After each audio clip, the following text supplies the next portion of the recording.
क्या होता है जब विश्वास टूट जाता है और प्यार के सबसे बड़े रिश्ते में ही खोट निकल आता है। इस कहानी में एक सच्चाई सामने आती है जो दिल को छूने के साथ साथ रूह को भी झकझोर देती है। देखिए कैसे एक झूठ का पर्दाफाश होते ही दो दिलों के बीच एक तूफान उठ खड़ा होता है। विवाह के दिन की शुभ बेला थी। मंडप सज चुका था और फूलों की महक से पूरा घर महक रहा था। पंडित जी अपनी चुप्पी साधे बैठे थे, मंत्रोच्चारण के लिए तैयार। हर चेहरे पर आस्था और उल्लास की झलक थी।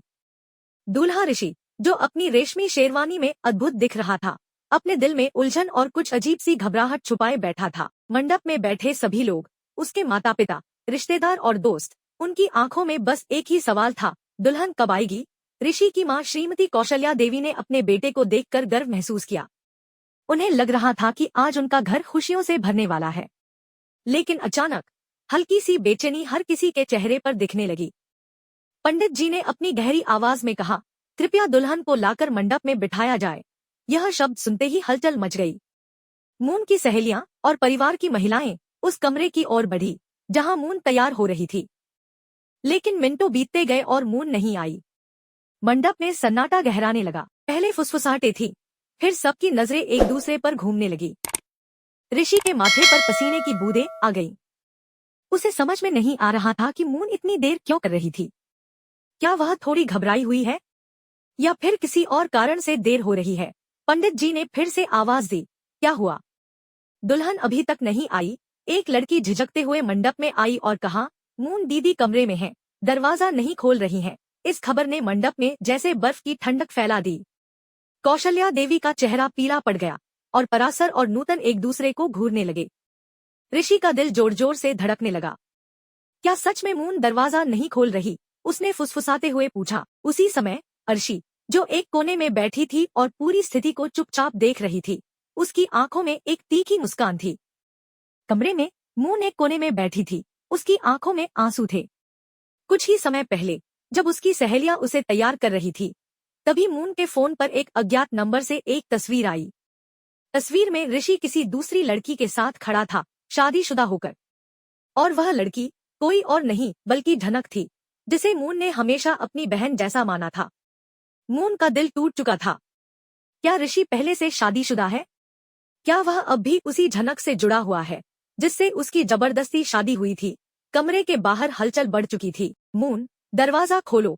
कौशल्या देवी की आवाज चिंता से भरी थी। फिर ऋषि की आवाज आई, मून प्लीज दरवाजा खोलो, सब ठीक है। लेकिन मून के अंदर की बेचैनी सिर्फ बढ़ रही थी। क्या ठीक है? उसने खुद से पूछा। जब विश्वास और प्यार दोनों ही चुराए जा चुके हैं तो क्या ठीक है? मून ने अपने आप को कमरे के कोने में और भी सिकोड़ लिया और किसी तरह का कोई जवाब नहीं दिया। धीरे धीरे उसके दिल में एक डर समा गया। वह सोचने लगी, ऋषि ने मुझे धोखा दिया है। वह मुझे किसी और के साथ देखता रहा और मुझे शादी के लिए मजबूर कर दिया। ऋषि कमरे से बाहर न निकला था। मंडप में उसकी बेचैनी बढ़ती जा रही थी। उसे लगा जैसे मून को कुछ गलत समझ आ गया है। क्या सच जान लिया है उसने? क्या वह अब कभी उसकी बातों पर यकीन करेगी? ऋषि कमरे की ओर दौड़ा। उसके पीछे कौशल्या देवी और परिवार के अन्य सदस्य भी भागे। वे सब मून के कमरे के बाहर एकत्रित हो गए। मून, दरवाजा खोलो, ऋषि ने जोर से कहा। अंदर से कोई जवाब नहीं आया, केवल मून की हल्की सिसकियां सुनाई दे रही थी। कौशल्या देवी रोने लगी, मेरी बच्ची को क्या हो गया है? ऋषि ने दृढ़ नायक की तरह दरवाजे को पूरी ताकत से धक्का दिया। एक जोरदार आवाज आई और दरवाजा टूटकर खुल गया। अंदर का दृश्य देखकर ऋषि का दिल थम गया। मून कोने में बैठी थी। उसकी कलाई पर एक तेज ब्लेड था। वह उसे अपनी कलाई पर रखने वाली थी। मून, ऋषि चिल्लाया। उसकी आवाज में घबराहट और गहरी पीड़ा थी। वह तुरंत मून की ओर दौड़ा और ब्लेड को उसके हाथ से छीन लिया। मून ने उसे देखा और उसकी आंखों में गुस्सा, धोखा और असहनीय दर्द था। तुमने मुझे धोखा दिया, उसने चिल्लाते हुए कहा। तुम पहले से शादीशुदा हो, फिर भी तुम मुझसे शादी करने का नाटक कर रहे थे। ऋषि ने मून को अपनी बाहों में कसकर पकड़ लिया, जैसे वह कभी उसे जाने नहीं देगा। प्लीज मून, शांत हो जाओ, उसने कहा। उसकी आवाज कांप रही थी। मैं तुम्हें खो नहीं सकता। यह सब कुछ गलत है, सुनो मेरी बात। मून ने उसे पूरी ताकत से झिड़क दिया। तुमने मेरा विश्वास तोड़ा है। तुम किसी और के पति हो और फिर भी मुझे अपनी पत्नी बनने के लिए कह रहे हो। कक्ष के बाहर खड़े कौशल्या देवी और परासर ने यह सारा मंजर सुना। कौशल्या देवी की आंखों में आंसू थे। वह यह नहीं समझ पा रही थी कि क्या हो रहा था। पराशर और नूतन एक दूसरे को घबराकर देख रहे थे।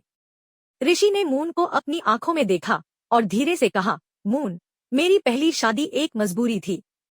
वह कभी मेरी इच्छा से नहीं थी। मेरी जान, मेरी चाहत, सब तुम्हारे लिए है। उस शादी को मैंने सिर्फ औपचारिकता समझकर किया था।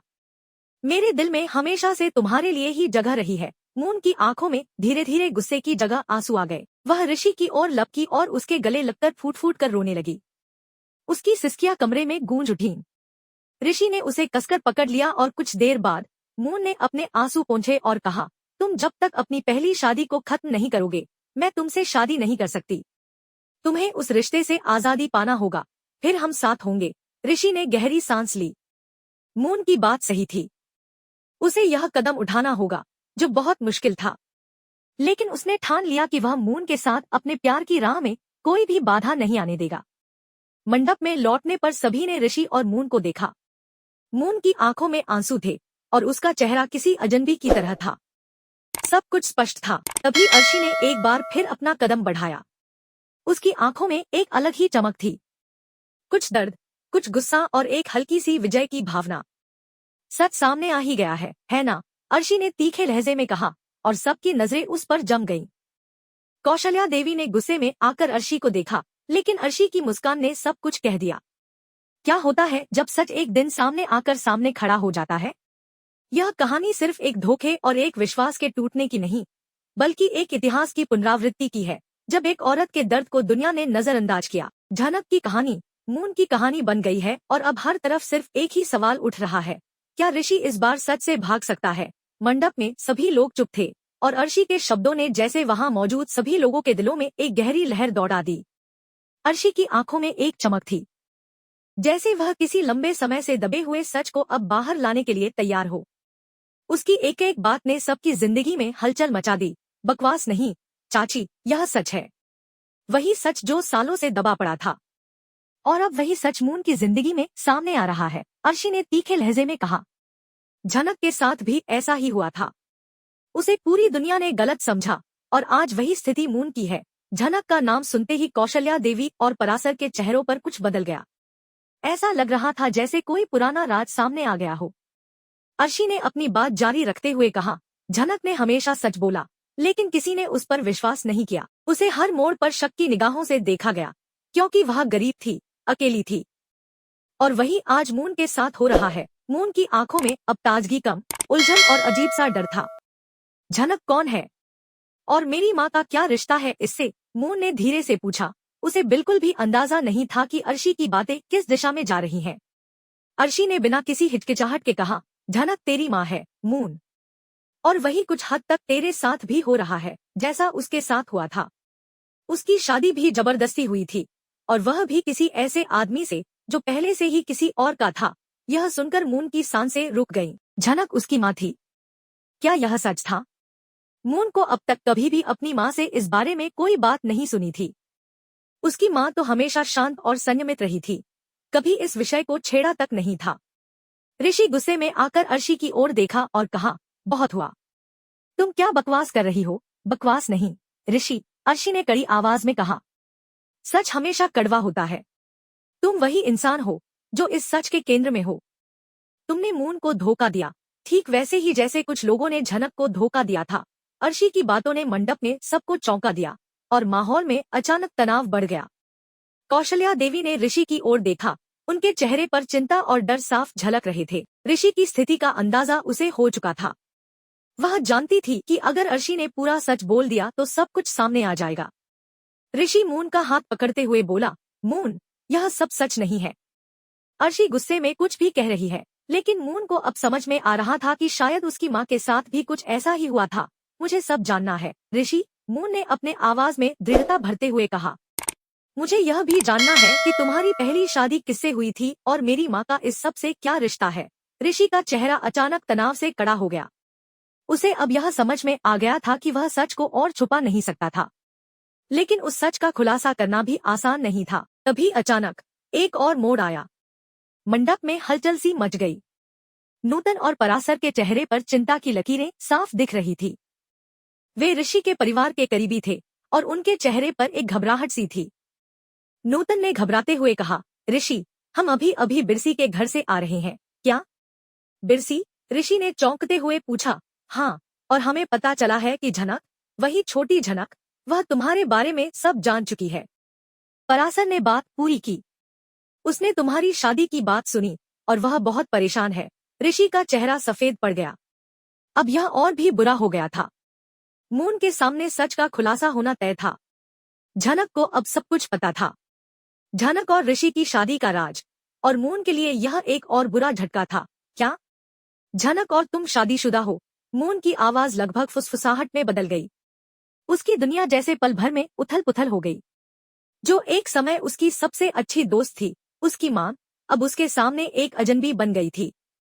उसकी आंखों में अब दर्द के साथ साथ गुस्सा भी था। ऋषि ने अपनी आंखें बंद कर ली। वह जानता था कि वह जो सच छिपा रहा था, अब वह बाहर आ चुका था। उसकी यह हालत मून के सामने की गई सारी बातें अब बेमानी लग रही थी। कौशल्या देवी ने अपना सिर पकड़ा और कहा, ओ भगवान, यह क्या हो गया? अर्शी ने एक गहरी सांस ली। तो आखिरकार वह दिन आ ही गया जब सच की परतें खुलेंगी। जैसा डर था वही हुआ। मून की आंखों में एक नई जलन थी। अब उसे अपनी मां की पूरी कहानी समझ में आ रही थी। अर्शी की बातों ने उसे अपनी मां की असलियत से परिचित कराया। मून ने ऋषि को गुस्से से घूरते हुए कहा, तो तुम्हें लगता है कि तुम उस शादी से मुक्त होना चाहते हो? अब यह मैं सुनिश्चित करूंगी कि वह शादी खत्म हो, और इस बार कोई झूठ नहीं चलेगा। ऋषि को अब पूरी तरह से समझ आ गया था कि उसकी जिंदगी अब मून और अर्शी के बीच है। मून के साथ अपने रिश्ते को बचाने के लिए उसे अपनी पूरी सच्चाई उगलनी ही होगी। तुम्हारी पूरी कहानी, झनक की कहानी और मेरी माँ की कहानी, सब कुछ अब सामने आएगा। मून ने गहरी आंखों से कहा, तुम्हें उस शादी को खत्म करना होगा, और मैं इसे सुनिश्चित करूंगी। ऋषि जानता था कि अब उसे कोई रास्ता नहीं बचा है। उसका डर, वह सच और मून का गुस्सा, अब सब कुछ एक बड़े तूफान के रूप में सामने आने वाला था।